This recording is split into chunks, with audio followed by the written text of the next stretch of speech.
एक बहुत बड़ा बंगला था जो भूतिया था। उस बंगले में प्रवेश करने का मतलब मौत को दावत देने जैसा था।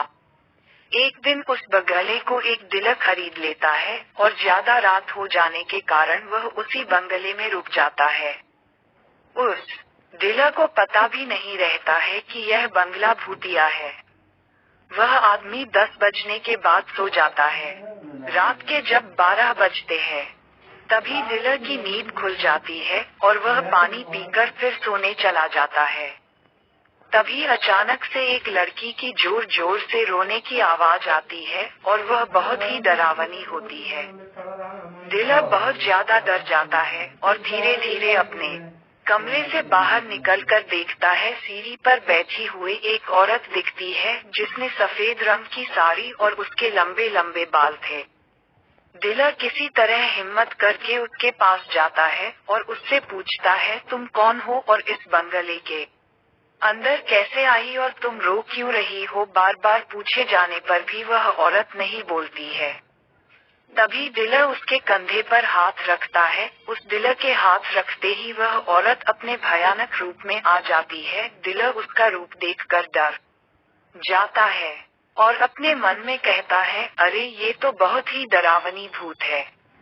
वह चुड़ैल जोर जोर से हंसने लगती है, कहती है, चला जा यहाँ से, यह बंगला मेरा है। मैं तुझे चेतावनी दे रही हूँ, चला जा इस बंगले से, नहीं तो तेरा मैं खून पी जाऊंगी। तुझे पता नहीं कितनों को मैंने इसी बंगले में कब्र बनाए है।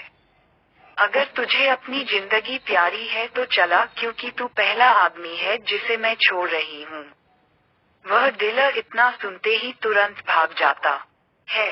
डिलर अपने घर जाकर सो जाता है, लेकिन उसे नींद नहीं आती है। वह रात भर चुड़ैल का डरावनी रूप और उसकी कही हुई बातें सोचता रहता। तभी उसका नौकर उसे जूस देने के लिए आता है, लेकिन वह उसका उदास चेहरा देखकर पूछ उठता है कि क्या हुआ साहब, आप इतना उदास क्यों हो? क्या बताऊं धनिया, बहुत बड़ी परेशानी हो गई है। मैंने जो करोड़ों के बंगला खरीदा है वह भूतिया बंगला है। धनिया, क्या उसमें भूत है? हो धनिया, वह कल मेरे सामने आ गई थी और मुझे धमकियां भी दी, चला जा यहाँ से, नहीं तो तू जिंदा नहीं बचेगा।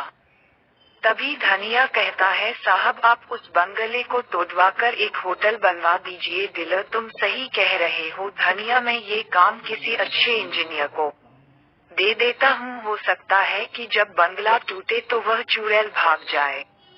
अगले दिन डिलर बंगले को तोड़वाने का काम एक इंजीनियर को दे देता है। कुछ दिन बाद वह इंजीनियर अपनी पत्नी को भी लेकर आता है, क्योंकि उसकी पत्नी भी इंजीनियर रहती है। इंजीनियर की पत्नी, अरे आशीष, ये तो बहुत बड़ा बंगला है, इसमें तो ज्यादा समय लगेगा हमें काम करवाने में। आशीष, हाँ सीमा, समय तो ज्यादा लगेगा। वह दोनों अपने काम को समझते हैं और रात होने पर सोने चले जाते हैं। रात के जब 12 बजते हैं तो वह चुड़ैल उन्हें भी डराने लगती है और जोर जोर से हंसने लगती है। हा हा हा हा। इस भयंकर आवाज को सुनकर सीमा और आशीष दोनों इंजीनियर उठ जाते हैं। बाहर जाकर देखते हैं तो चुड़ैल अपने भयानक रूप में आकर उन्हें खूब डराती है और अपनी शक्तियों से उन पर वार भी करती है।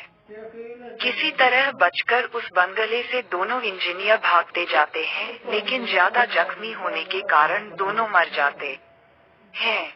ये हादसा आग की तरह फैल गई और तब से आज तक उस बंगले में किसी ने पैर नहीं रखा। कहानी अच्छी लगी हो तो लाइक और चैनल को सब्सक्राइब करें।